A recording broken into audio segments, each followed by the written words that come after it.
And now we are on pulmonic valve. Pulmonic valve disease.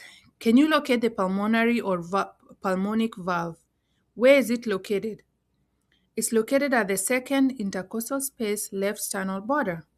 Use the mnemonic ape to man to locate where you're supposed to find or hear the murmur for valvular diseases related to pulmonic or pulmonary valve.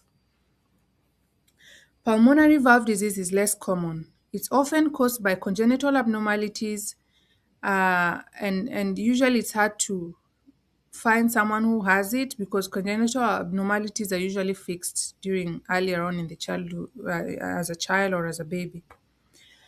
So, pulmonary stenosis. Pulmonary valve stenosis is a condition in which the pulmonary valve leaflets are thickened and fused, making it harder for blood to flow from the right ventricle to the lungs for oxygenation during systole when the right ventricle contracts.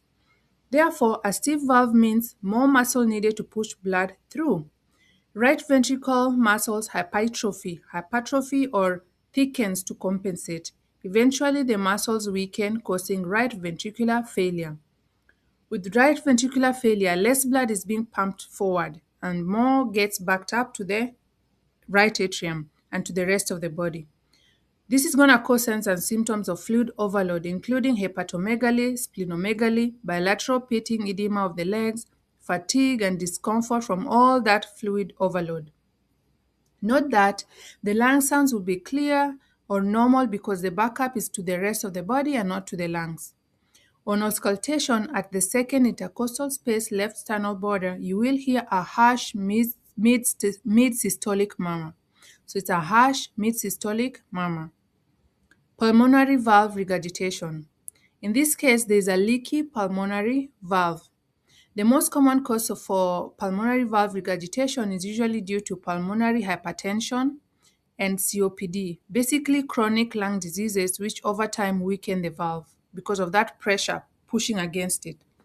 So, during diastole, pulmonary valve is not able to close completely, and therefore more blood returns to right ventricle. Over time, there will be increased end diastolic volume in the right ventricle than normal. The right ventricle will dilate to compensate and allow for more filling. Dilated and overstretched muscles lead to right ventricular heart failure. Some blood begins to push on to the tricuspid valve and backflow to the right atrium, and as well as pushing back to the rest of the body. So you will see signs and symptoms of right-sided heart failure, including fluid overload in the liver, spleen, and bilateral lower limb edema. On auscultation at the second intercostal space left sternal border, you will hear a soft, high-pitched murmur. So that will be pulmonary valve regurgitation. If you go at the second intercostal space left sternal border and you hear a soft, high-pitched murmur, that will be pulmonary regurgitation. So stenosis of the pulmonary valve is a harsh mid-systolic murmur, but regurgitation is a soft, high-pitched murmur.